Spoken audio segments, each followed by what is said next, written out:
this gathering to you and ask you to bless it with your wisdom and words.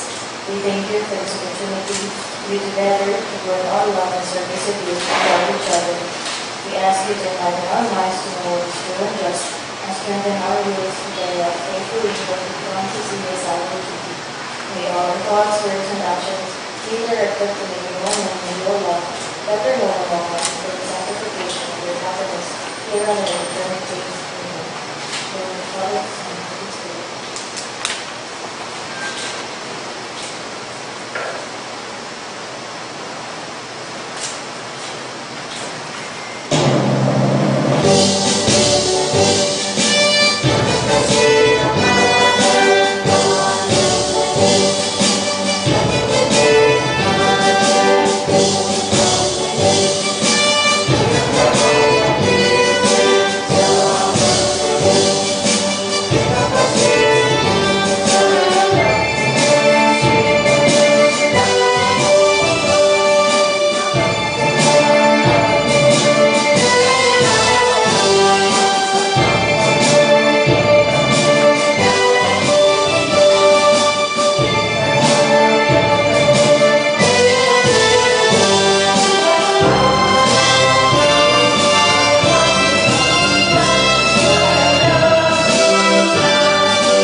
Present.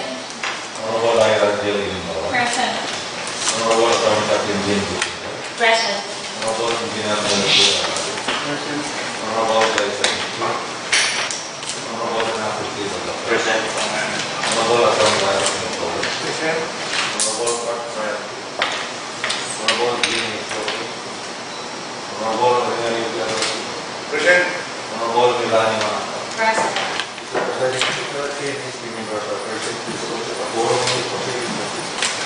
Thank you, Mr. Secretary. Suggested by our Secretary that there are 10 members present. The chair hereby declares that we have a quorum. Next item, sir. Approval of the order. Honorable Presiding Officer, I move for the inclusion in our order of business the proposed resolution.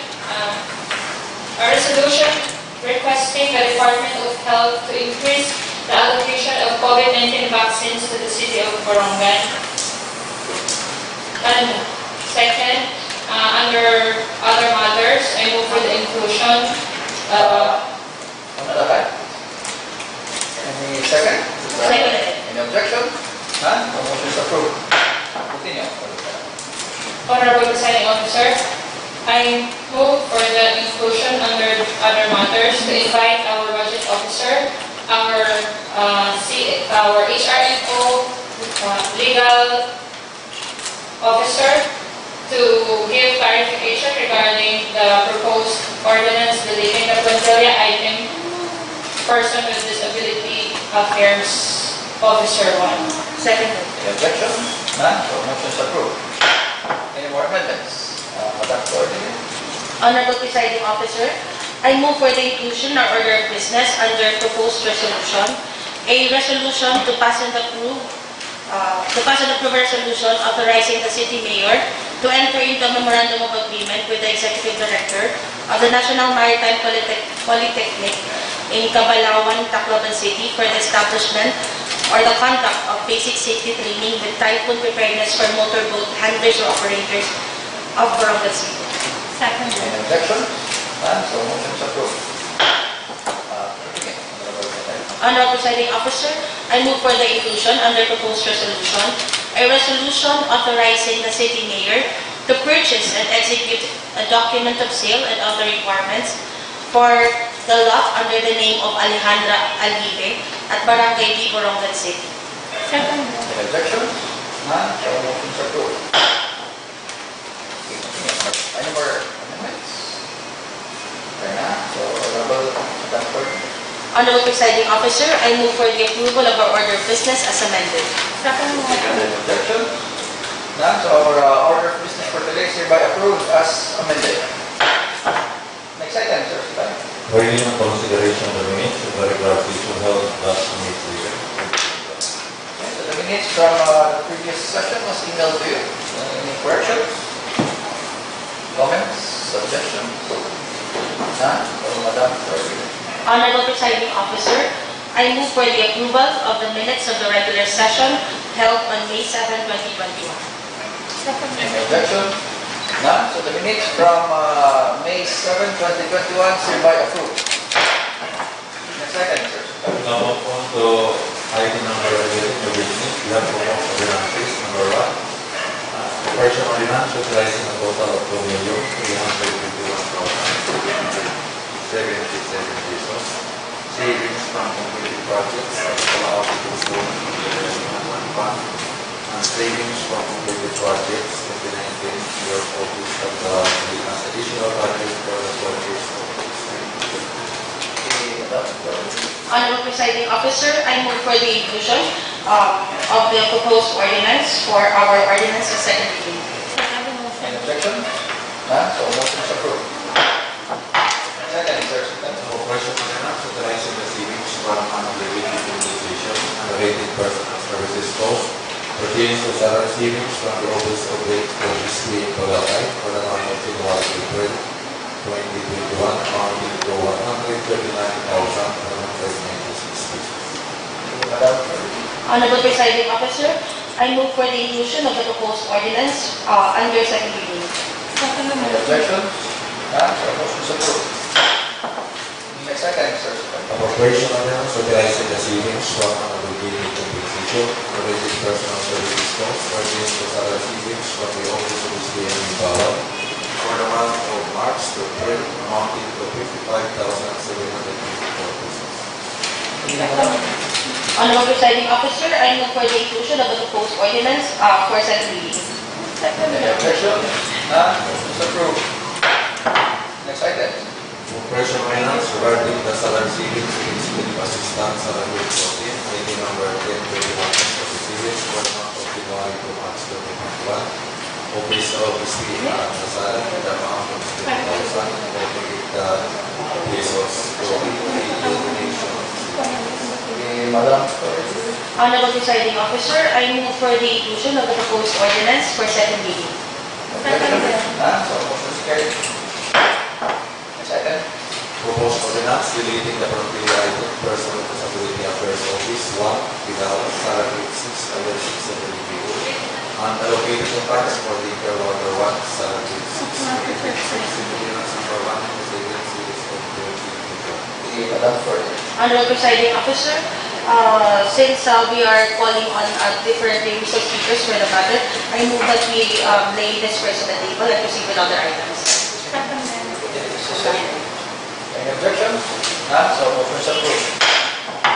Next item, Sir. Now come to the proposed resolutions. Number 1, resolution authorizing the City Mayor to enter a maritime service agreement with Island Consulia, Barangay Balu, Borongan City, referred to as a grantee of UPM is under the conditions and stipulations described. Madam. Honorable Presiding Officer, this proposed resolution again is a return service agreement in favor of Ms. Irene Rose Dia.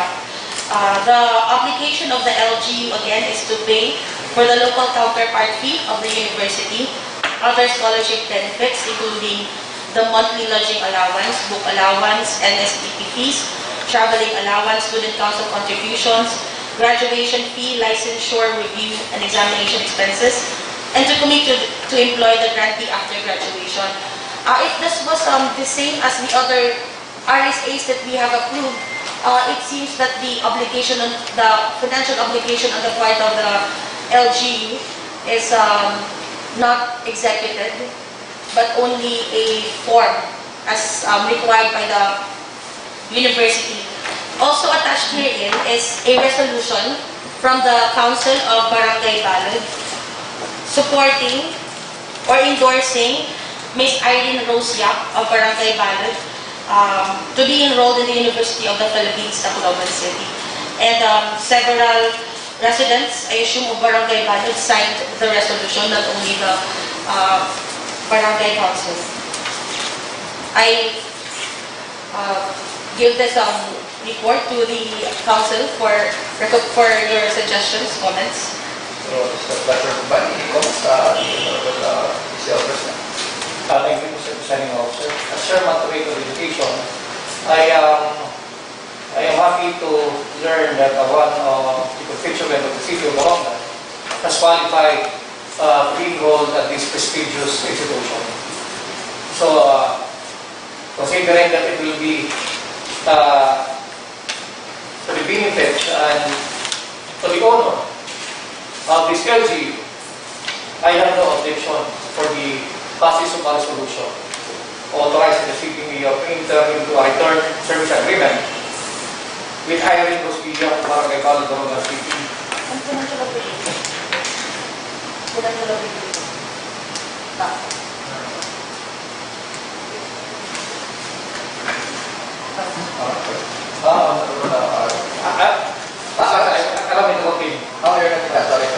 That I have no objection with respect to the authority to enter into a MOA with a particular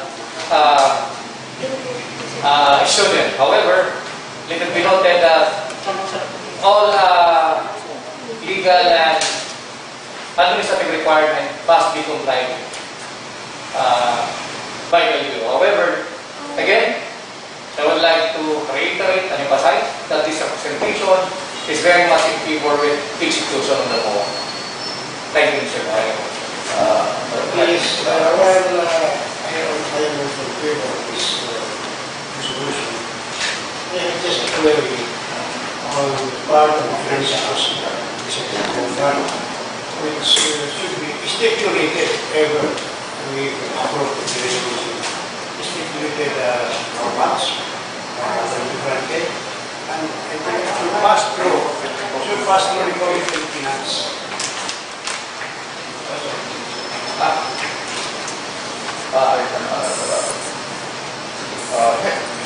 Thank you, Mr. President.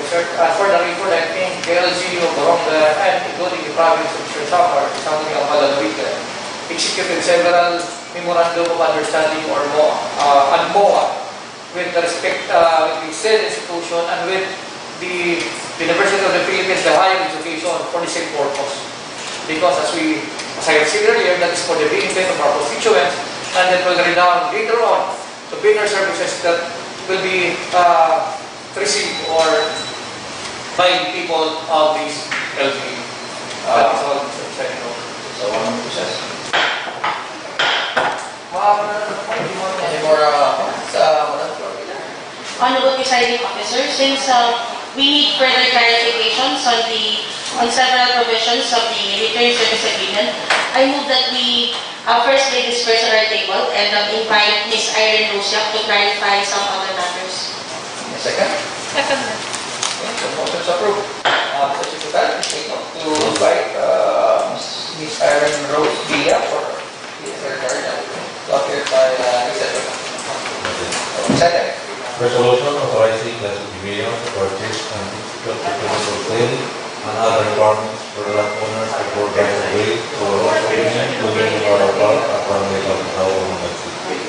So, session review. Answer to that. A resolution authorizing the city mayor to purchase and execute the commercial sale and other requirements for the landowners before right of way for road opening to the Limbauan Park at Barangay Balud, Borongan City. Madam Clerk.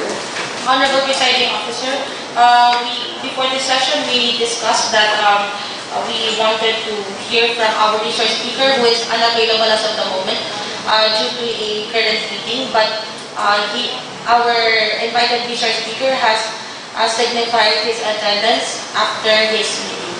So I therefore move that we lay this first on the table and wait for our resource speaker. Any other second? Any objection? None? So motion is approved. Second, Mr. Secretary. The resolution authorizing the city mayor to enter into the one with the director of the National Requirements Technique of Palawan, Borongan City in the establishment and the number of the type of persons or the local members, operators, and supervisors of Borongan City. Okay, so for the information of everyone, in training unit at mga parapangisda, din niya Borongan, kaya ibakso na ito nit bagyo, so pinahanglaan nila may baro kung ano nila mga first aid naman lang. At kung mag-aan nila kung mahibahan, so anyway, counterpart ng Patong City is venue ng Hintorot Kemi Trainer. So, minimal lang. Go ahead. Just a clarification, I would like to clarify whether that we have funds specifically intended for this purpose. May natabay ko, binay natin po. Or are we still going to provide a supplemental appropriation? It's a charge in the Internal Vice Mayor's Office. Ito pa ng lalagay ngayon na tiyarating. So, yun lang. Kasi, kinita na kita ang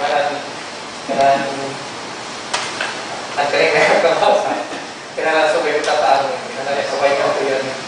Pero, magandamay, papula. Okay, mga problema lugar. Ano mo na lang po na. Mr. Chair, Go ahead. a rough estimate on our exposure, residential exposure for this order. Okay, sige. So, session 2. Any more questions? Clarification? Madam Clerk. Honorable Presiding Officer, since this training will be greatly advantageous to our marginalized fishermen in Borongan City, and this would entail minimal costs on the part of the LGU, which will be shouldered by the Office of the City Vice Mayor for our fishermen. I therefore move that we pass and approve this resolution, authorizing our City Mayor to enter into a memorandum of agreement with the Director of National Maritime Polytechnic for the establishment of the conduct of basic safety training with tightened preparedness for motorboat handlers or operators and fishermen of Borongan City. Any second? Any objections? So the proposed resolution is hereby approved. Next item, Mr. Secretary. The resolution granting the mayor purchase and security other requirements for the lot of Alianza Barangay Madam Clerk. Honorable Presiding Officer, this executive agenda was given to us attached Land Appraisal Committee report and certification of fund availability duly signed by City Budget Officer. However, Honorable Presiding Officer, the purpose for the purchase of the lot has not been stated in the request. I would like to request to invite the Attorney Cristino Cabaton, City Administrator, who requested for the certification, and other relevant people who could shed light to the Sangguniang as to the purpose of the purchase of the lot. I therefore move that we lay this first on the table and invite our resource speakers for clarification on the matter. Second? Any objections? None? So motion is approved. Mr. Secretary, please take note. To invite appropriate people. So, yes, go ahead. This include the assessors, the city assessor. And as much as, if you remember it right, during our session for Emman Tiu Sonco, there was a question on the area. Because their proposed plan was big enough. So, cannot be accommodated within the area that was proposed.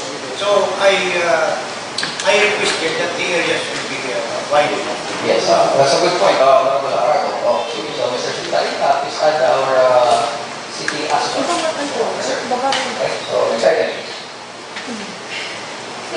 resolution requesting the DOH to increase the number of vaccines to our Borongan city. The Honorable Sadac. Honorable Presiding Officer, as of the moment, we are only receiving limited numbers of vaccines from DOH. As of May 2021, Borongan City has received only 2,000 units of vaccines and inoculated 2,000 qualified individuals. This is way below our target, which is 40,000 individuals na kailangan i-vaccinate. Itong target ng DOH is to vaccinate 75 to 80% of our population by 2023 or even at the soonest time possible.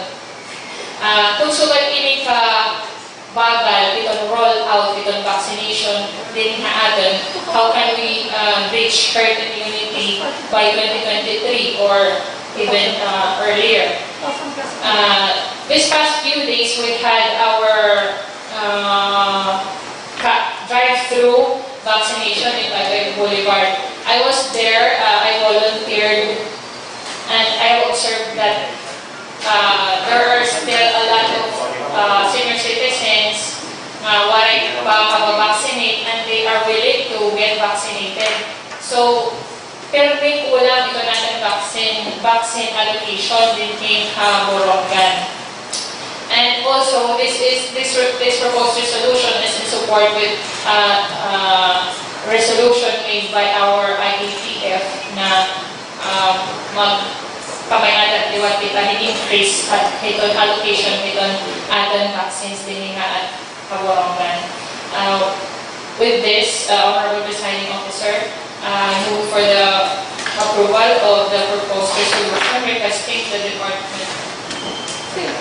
Department of Health to increase the allocation of the COVID-19 vaccines to the city of Borongan. Before we approve, this is your first day, Honorable Cainday and Honorable Suyot.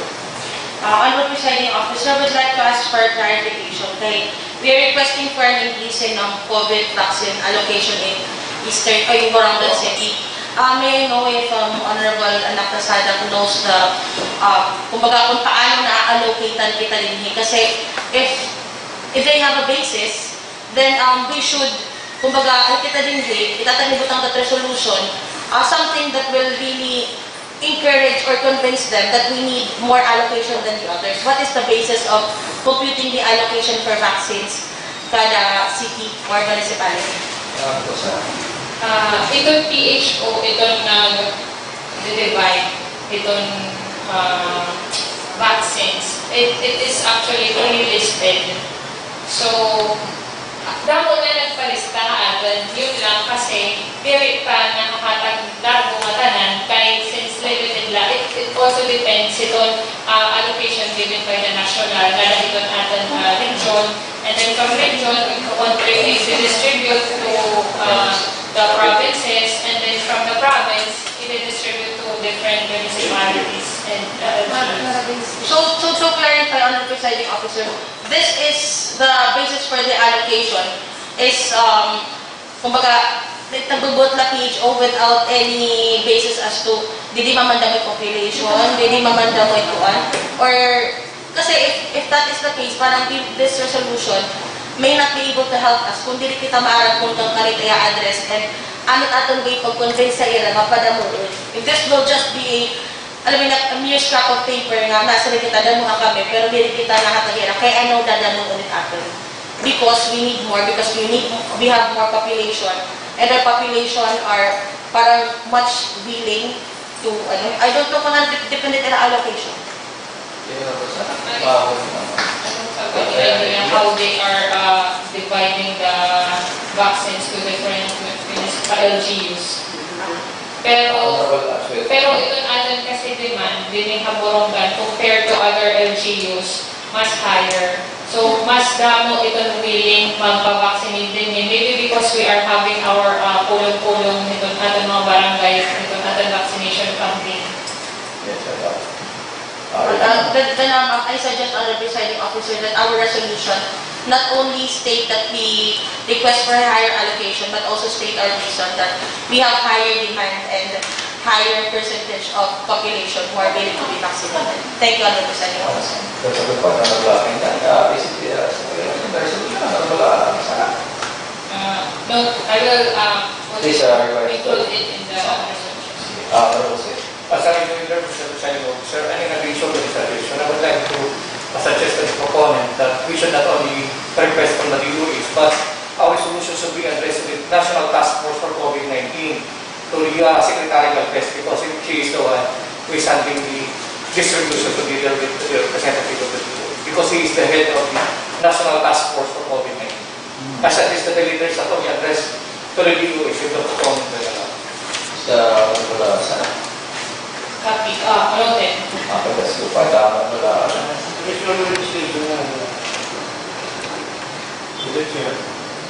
kung sana ko ito addressing to natin solution control the provincial health office. Provincial health office, every regional office kasi pagka ganhi, taga-allocate itong provincial health office, di ba? Pero depende na yung instruction. Well, I think it is from the national level to the provincial health office. Ini yung nakita mo, per actual experience, pamaksin at kanya. Last was vaccination ng bayway. Monday? Yes, ini na tapos. Kailan yung data kita? At nahinag ito, more than 1,000, more than the vaccines that was allocated. Ang allocation ba ito nga daw, naghihimuhan provincial health office was only 350. At baru ila ko naman na 350 ang allocation, niyagla ka nagpinag na. So, ginila mo na displaced from barangay to masahe, nadiri-hira, mahirupon na. Kaya 350 number. Imagine, the initial list of, I have now was more than 1,000. Ang allocation nila, per provincial health facility, there should be advance allocation para masambal natin na iinilak na tagtuban. Kung 350 lang, tapos makakuha natin ng mga tao masukan ito. I think it should be noted by Kagawad Sadac ang mahingas ko yung naka-administrate ng mga vaccine. Kaya mo yung displace, makakalaksan mo naman. So, it was from Dugas, Santa Maria, and other barangays. Where vaccination. Yes, that's a good point also. From the Honorable Lyra. 1 minute recess. So, session soon. Okay, so is the proponent amenable to the suggestion? Amenable to the suggestion of your colleagues? Yes, Honorable Presiding Officer. All the suggestions were noted. Yes, of course. Honorable Presiding Officer, I move for the approval of a resolution requesting the Department of Health and the National IATF and the WHO to increase the allocation of the COVID-19 vaccines to the city of Borongan. Any objections? None. So the proposed resolution is hereby approved as amended. Next item. We now come to item number 12, business query. We have second reading ordinances. Operation ordinance utilizing a total of 2,321,870 pesos. Savings from completed projects, capital outlay component, and savings from completed projects, 2019 for capital outlay as additional budget for the purchase of the services. Madam President, are the necessary attachments? Honorable Presiding Officer, attached to the executive agenda, to this executive agenda is a statement of supplemental appropriation,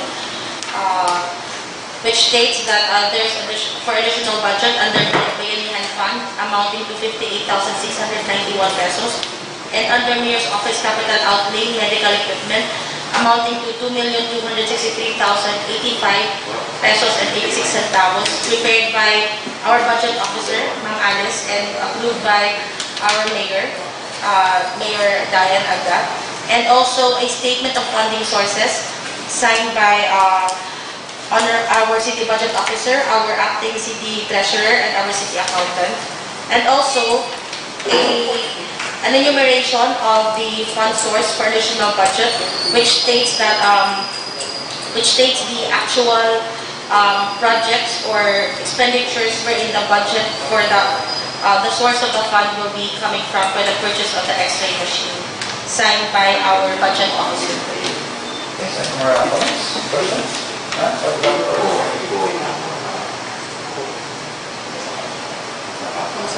I therefore move on I give this body this body to consider the report or the proposed ordinance for the additional budget for X-ray machine. If there are comments. Yeah, comments? You have to make sure that these allocations should be is incorporated or reflected in the approved annual investment plan of the city. Any more comments? That's related. Honorable Presiding Officer, considering the comment of Honorable Suyot, I move for the approval on second reading, the proposed ordinance, appropriation ordinance utilizing 2,321,777 pesos from completed projects and savings from capital outlay component of completed projects in the 2019 Mayor's Office capital outlay as additional budget for the purchase of X-ray machine, provided that this is already included in our AMI. Second. Any objections? So the appropriation ordinance is approved on second reading. Honorable Presiding Officer, I move for the inclusion under third reading this proposed appropriation ordinance. Seconded. Any objections? None, so motion is carried. Second, please. Considering appropriation ordinance utilizing savings from unavailability compensation related personnel pertaining to salary savings from the office of State Development for the month of January 23rd, amounting to 139,196. Honorable Presiding Officer, this appropriation ordinance utilizing the savings from the Office of SPN Pagkakay is also with a certification from our city budget officer of the availability of the salary savings from his office. I therefore move for the approval of the said appropriation ordinance on second reading. Any objections? None, so the appropriation ordinance is approved on second reading. Honorable Presiding Officer, Continue, Madam Clerk. I move for the inclusion of the proposed appropriation ordinance on third reading. Any second? Any objections? None, motion is approved. Second, Mr. Secretary. Appropriation ordinance utilizing savings from unavailability compensation related personal services costs pertaining to salary savings from the office of the SPN Limbauan for the month of March 23, amounting to 55,766. Honorable Presiding Officer, attached also in this request for the appropriation ordinance or the proposed appropriation ordinance is a certification from our city budget officer of the availability of the salary savings of the Office of Honorable Limbauan. I therefore move for the approval of the proposed appropriation ordinance on second reading. Any objections? None, so the appropriation ordinance is approved on second reading. Honorable Presiding Officer, I move for the inclusion of the appropriation ordinance for third reading. Any second? Any objections? None, motion is approved. Next item, Mr. Secretary. Appropriation ordinance regarding the salary savings of executive assistant salary grade 40, ID number 1021-47 for the month of January to March 2021, office of the SPN Sadac in the amount of 92,048 pesos, so immediately Honorable Presiding Officer, this proposed appropriation ordinance is also accompanied with a certification from our city budget officer as to the availability of the said fund. I therefore move for the approval of the appropriation ordinance on second reading. Any second? Any objections? None, so the appropriation ordinance is approved on second reading. Honorable Presiding Officer, Continue. I move for the inclusion of the appropriation ordinance under our proposed ordinances for third reading. Seconded. Any objections? None, so motion is approved. Next item, Mr. ordinances for third reading are the following. Appropriation ordinance in the amount of 2,701,758 pesos intended to purchase of extra machine. Another is appropriation ordinance of speaking Balakay in the amount of 139,186 pesos. Also the appropriation ordinance of the office of the Limbauan in the amount of 5,754 pesos. And also the appropriation ordinance of office of Anacta Sadac in the amount of 92,048 pesos. For third reading, of course. I think so, Secretary. Madam Clerk. Honorable Presiding Officer, I would like to inform this body that my office has received a pro forma or the sample memorandum of agreement with our previous agenda regarding the establishment of or the construction in Sabang South by the BFAR. I therefore move that we take from the table our agenda regarding the proposed resolution authorizing the City Mayor to enter into a MOA with the Regional Director of the Bureau of Fisheries and Aquatic Resources, Regional Office Number 8, Cantahog, Leyte, for the establishment and implementation of a provincial hatchery resource training and production center at Barangay Sabang South. I give the floor to Honorable Suyot for further discussions of the sample MOA.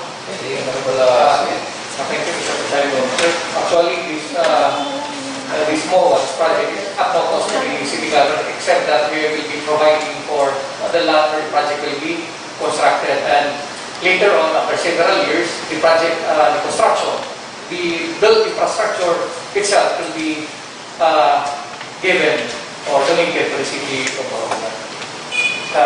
However, since there is an issue with respect to the communities that are located there, so there, pwede kakain there, I would like to seek consensus, I would like to seek the comments of my colleagues, but insofar as this representation is concerned, I am in favor of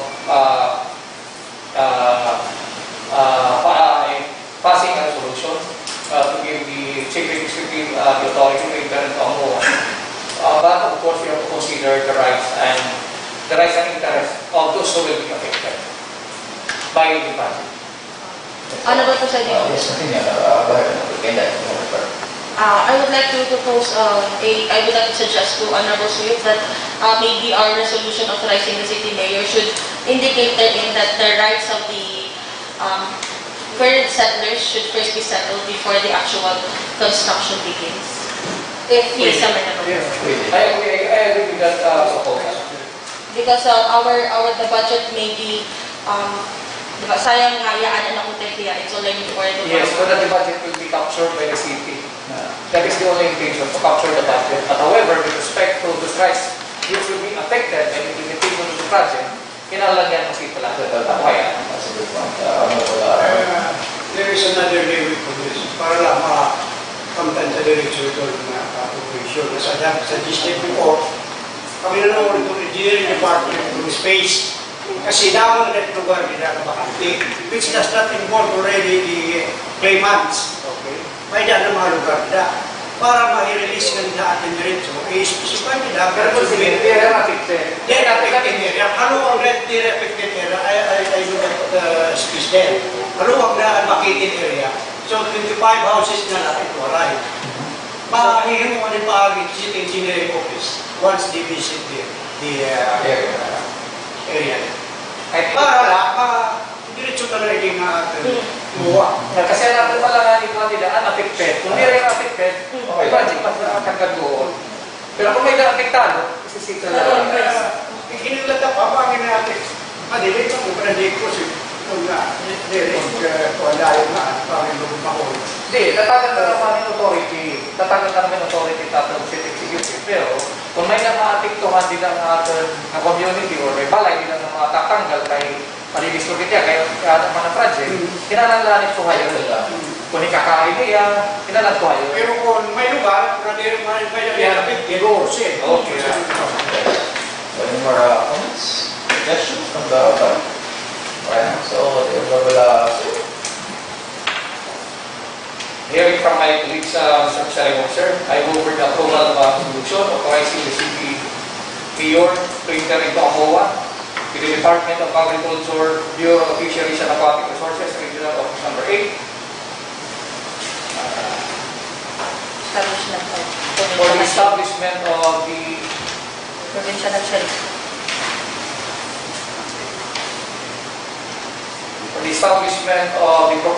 Provincial Fisheries and Aquatic Resource Training, Development and Production Center at Barangay Sabang South, Borongan, this city. Taking into consideration the suggestions of the members of this office. Seconded. Any objections? None? So the resolution authorizing our city mayor to enter into memorandum of agreement with the Bureau of Fisheries and Aquatic Resources is hereby approved. The floor is yours.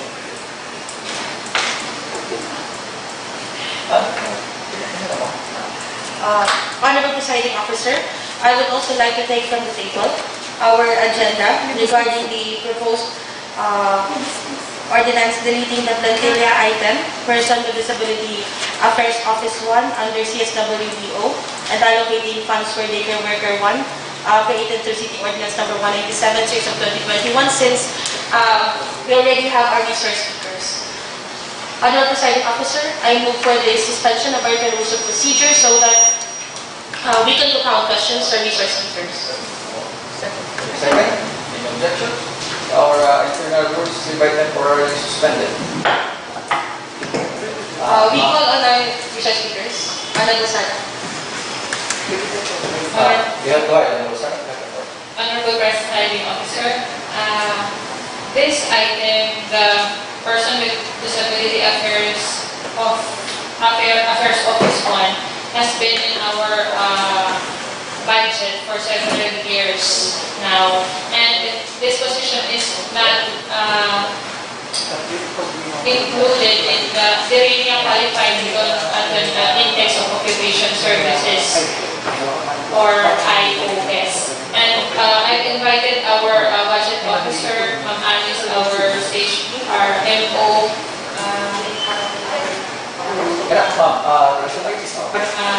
Ma'am Cabalian, and our legal officer, and also our CSWDO to enlighten us and explain why we need to delete this plantilla item.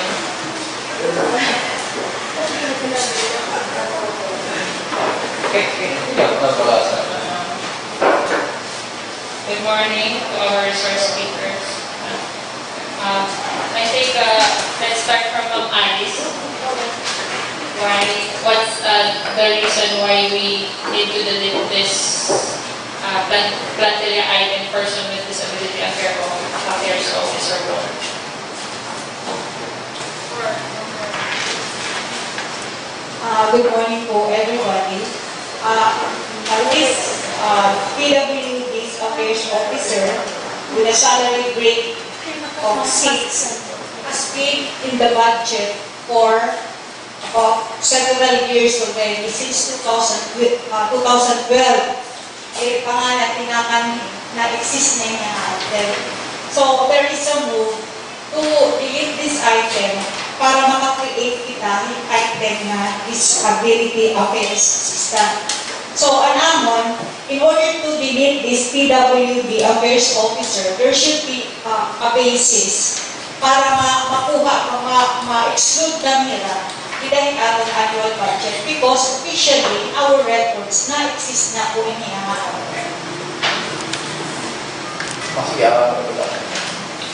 Honorable Presiding Officer, in line with the answer of our budget officer, even if we were not still in office during that time, may we ask if you know the basis of the creation of the said position also? If there is an ordinance? Or put me naman the Cainday was asking kung anong basis ng pag-create ng tubahay din sa kayo naman yung nadaan natin budget. May ordinance or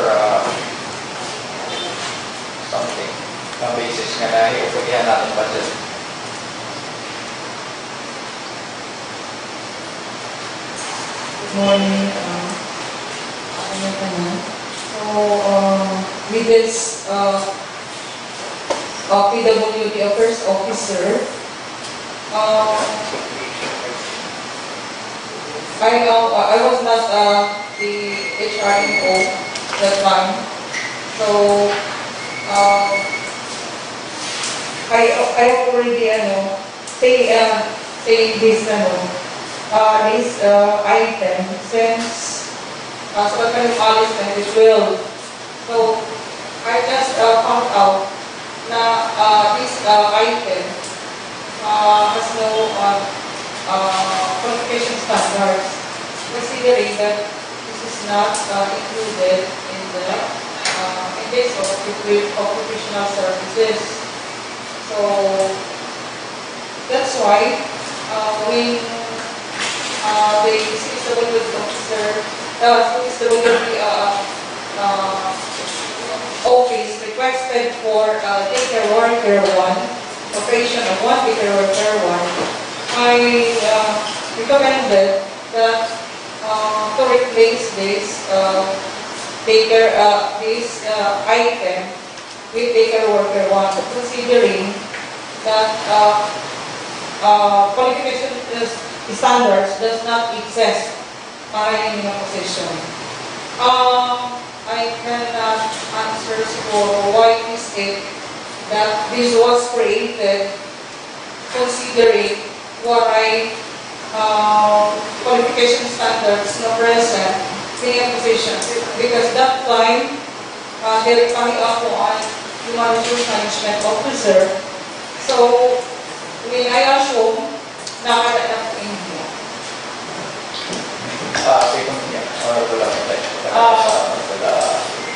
Honorable Presiding Officer, my question is to our City Legal Officer.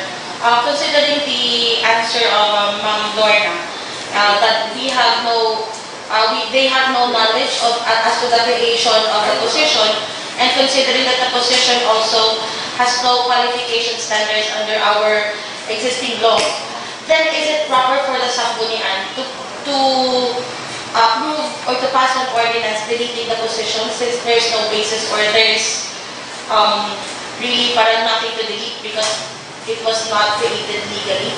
And if the answer is no, then what could the Sangguniang do in order to properly or legally delete the item in the city budget? Thank you, Honorable Presiding Officer.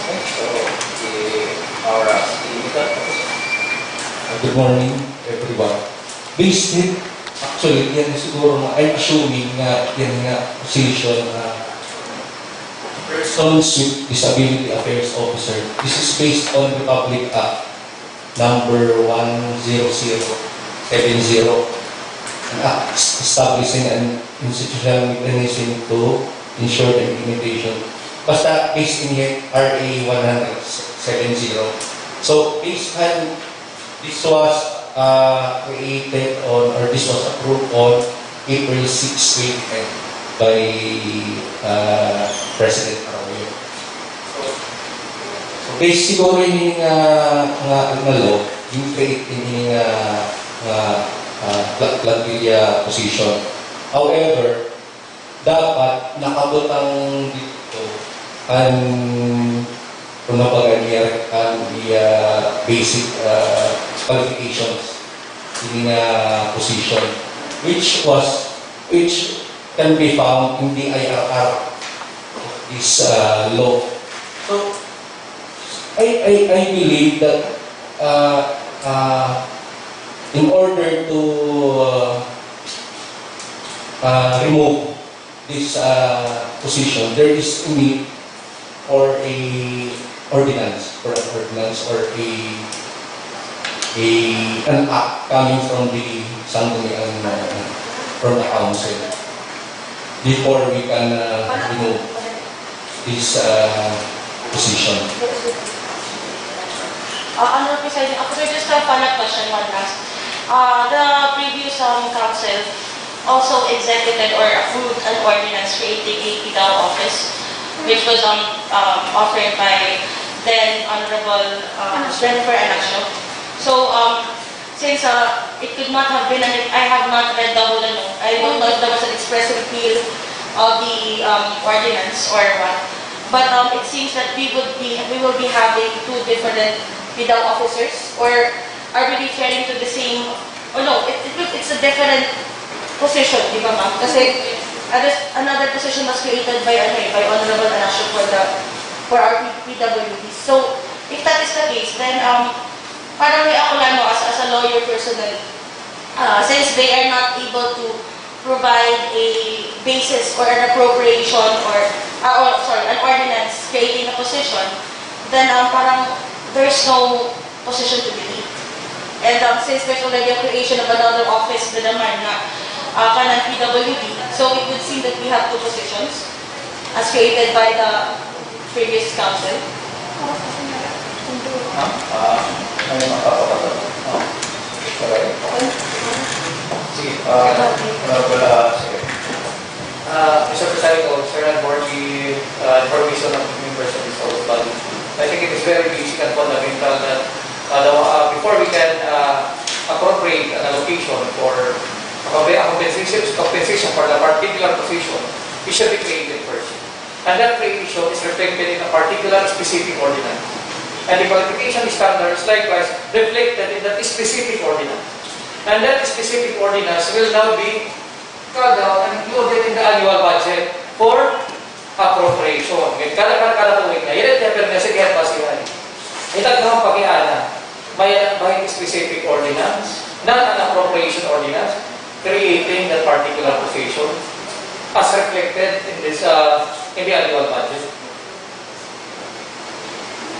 Ma'am.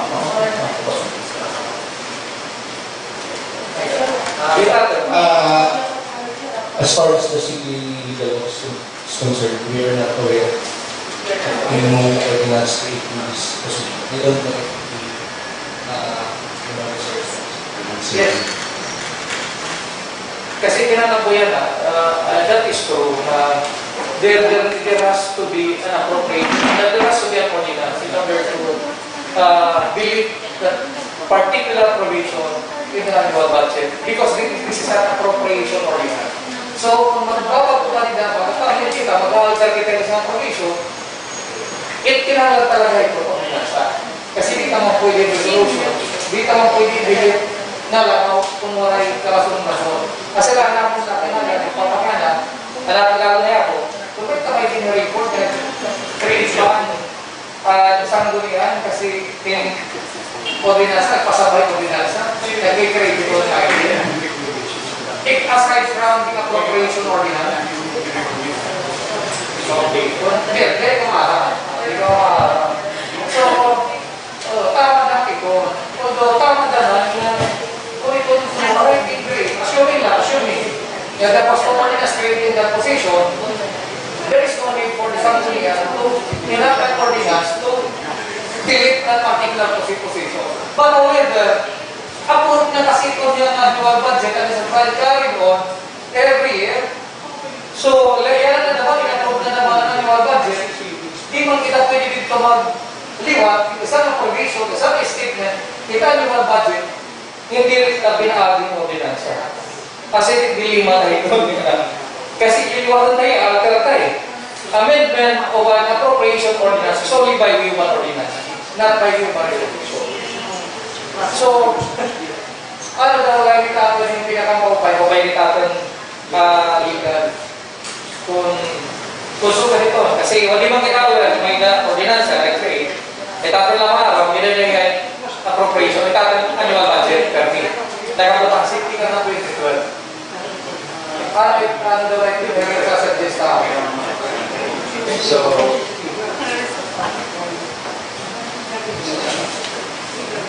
kung wala talaga yung ordinance na nag-creating na position, isiguro mo, ang galing kung item without the another ordinance. Kayo may wala yung ordinance. Unless may nakalagay ordinance na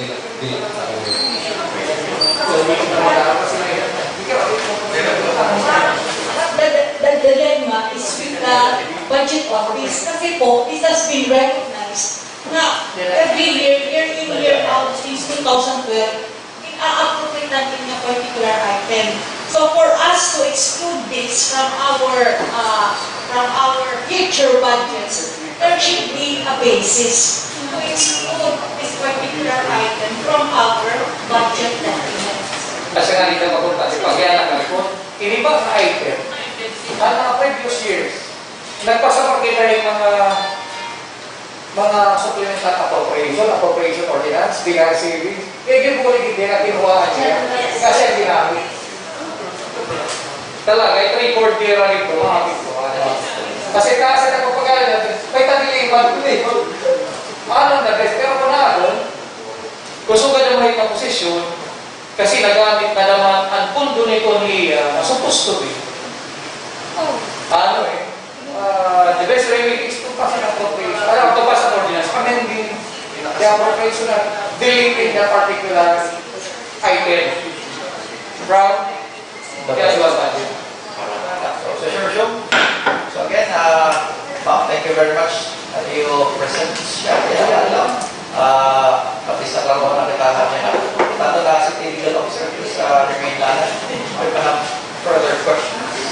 So thank you again, ma'am.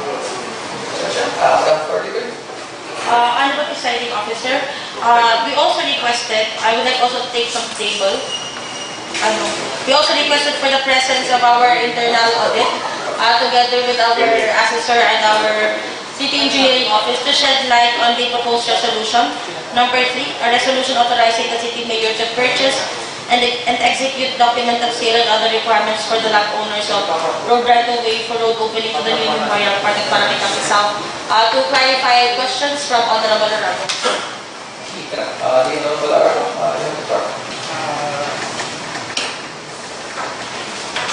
Our resources persons and the legal and the internal auditors. I just want to have their opinion on this proposed resolution authorizing the city mayor. Regarding the legality of this, because I think it's already completed. The project was implemented before the acquisition of the road right of way. By legal means, I think they will complete. How are you going to the way that if we will be approving the resolution on this, katima na itong ito, dapat punta, it should be done, it should have been done before the implementation of the project. The project has been paid, it was implemented, and the take this nearing operation now. So, what is your opinion on that? Ang pag-ipon solution.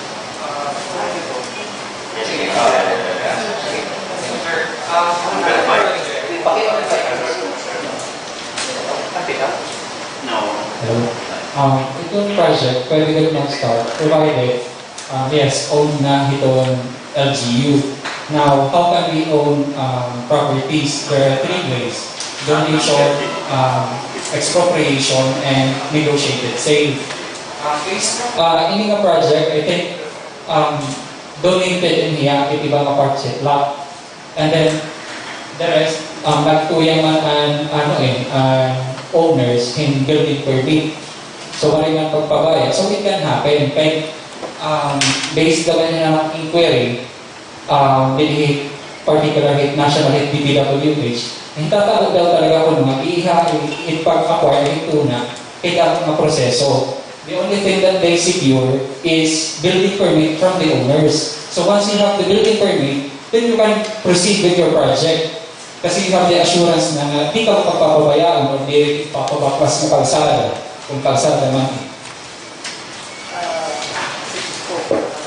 Do you mean to say that they have signed already a permit to maghiyong ngayon road right even without payments or even without donation papers? Kasi you have said donated at iba. It might be a donor, an donate, payer man ay may donation. But when it comes to purchase, paano nura pa, pamirmahin na kuwan? Denunce. Yeah. Hindi-negotiate pala. Kasi ang owners dahil based on information na nakuha, they give the authority, provided that they will be paid later. Do you have the authority in your hand? I don't. Take from the owners. Do you have the authority already? Like, I take one of the last owners there is living in the United States. May nalili. May naman niya ng authority na mag-instruct ka mo. Kita. Do you have that paper? Right now, what I do with Councilor. Honorable Presiding Officer. Yes, something, right on the block. So siguro to support na statement ni Honorable Arago, we actually have here deed of absolute sale, extrajudicial settlement of estate with deed of sale. Although for some owners, pero at ako napapansin ang kanan na Katupuha states, they already have a signed document, pero I don't know if they're present here kasi I do not see any notarial kung ano ato abroad or whatever kay. And then it isa naman din kanan partition kanan settlement of estate with deed of sale. Hindi rin tanan pa nga heirs nakakapag-sign daw pa ang waray. So I think it apprehension at city it mga councilors is that we appropriated again money or we already spent a large sum of money. Hindi sa lugar, hindi pa kita-sure na naman kung magiging atin or magiging magkakami din problema. So, it would seem that we are improving a private property using government fund, using the people's taxes. So, that is the apprehension of Honorable Arago. So, if our Mr. Speakers can shed light to this issue or at least clarify to us how did this happen. Kasi what I hear from our internal audit is the acquisition of the lot. Pero legally, we're not yet the owners. So, siguro I also remember during our previous sessions that we were asked to give a resolution to enter into deed of donations. Pero we did not see that. So, we just assumed that they already entered into the deed of donation before proceeding with the construction or whatever kung ano naman talaga hinihingi nito ng improvements. And we are surprised now that we are receiving again another request for a resolution authorizing our city mayor to enter into deed of sale. So, as a nagiging conclusion nga, we improved again a private property map because wala pa nga kapipirmayan niya tanan ng heirs who are or the tanan ng owners. So, if our city legal or our internal audit can shed light to this issue. Okay, hindi nga mga butang, hindi nga nabuhin because in my opinion, I will attribute this to our poor planning. Yeah. Planning stage. Because this should have been planned last year. Say for example, we're procuring lots because we're improving this in 2021. So, hindi nga mga titles, hindi nga mga road right of ways should have been settled before pa. So, kung kaya nakitahin yan yung situation we're improving, ma-attribute niya itong atong planning. So, yan na it would seem that naging hostage with SP to execute or authorize the local chief or whoever na mag-execute niya pag-purchase or pag-accept ng donation. But, kung asya ng issue, asya ng tatabo.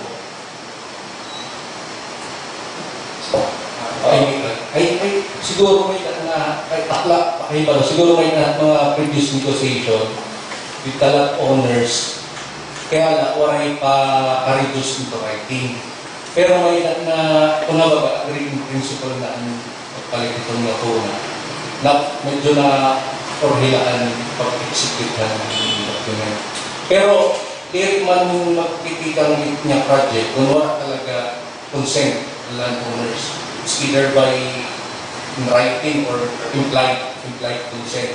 So, ipakibaro, based in implied consent ng mga lot owners, kasi nga nakapag-proceed na ang project without the documents, necessary documents being executed. So, I believe,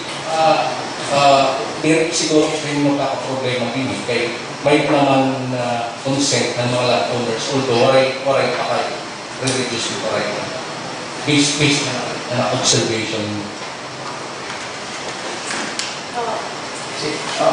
Siguro Honorable Presiding Officer, parang I understand the position ni Honorable Arago and I share the same sentiment because it is not, I think it is not true prudent for us to spend the taxes of the people.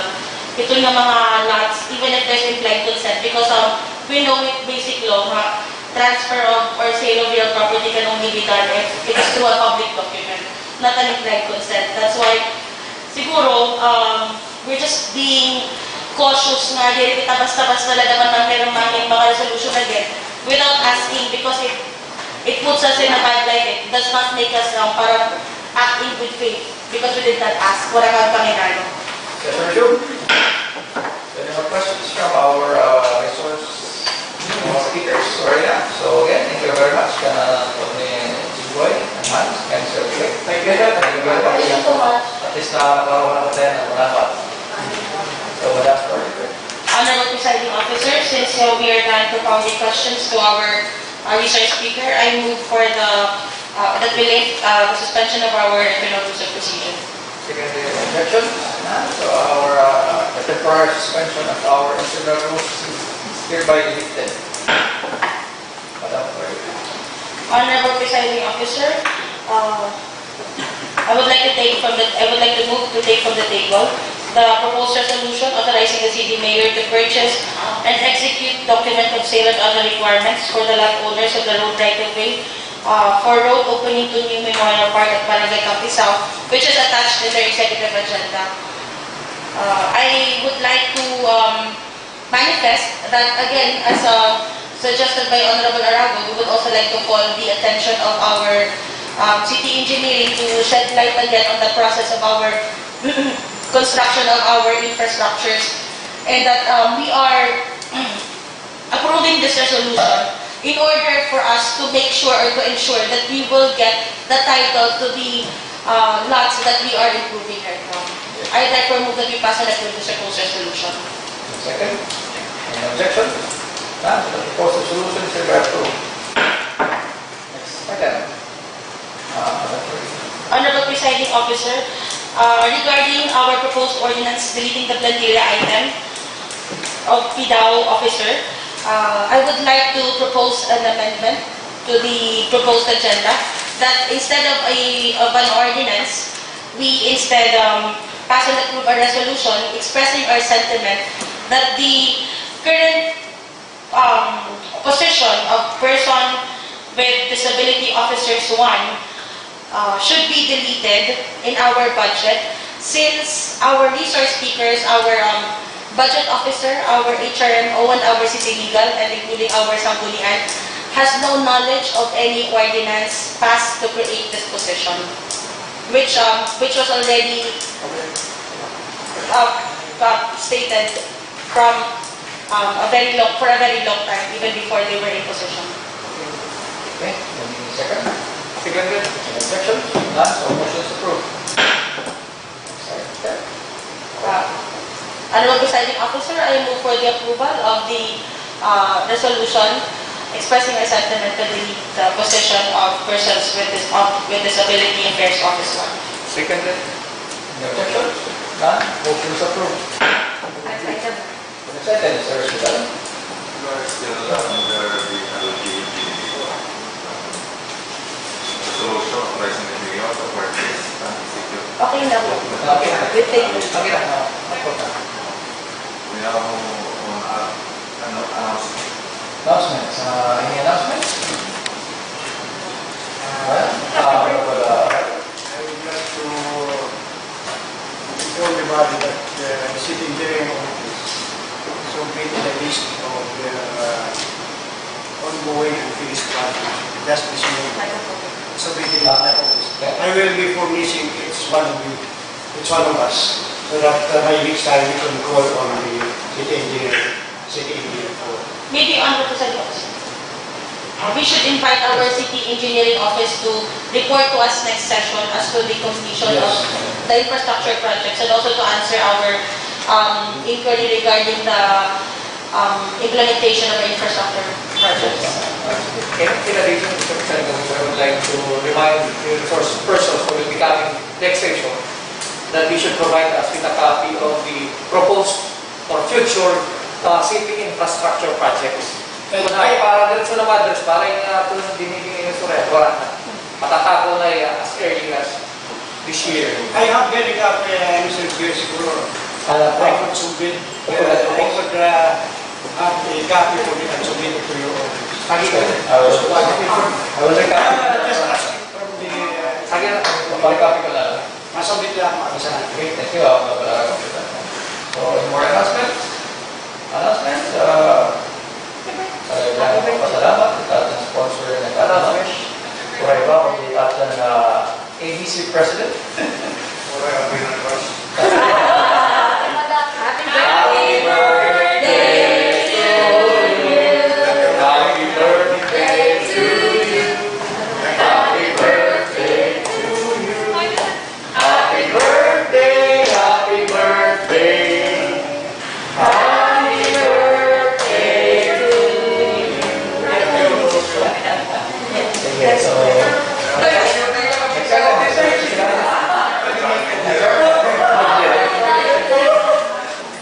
Honorable Presiding Officer, I move for the adjournment of our 85th regular session. Second, any objection? None, so our 85th regular session is now adjourned.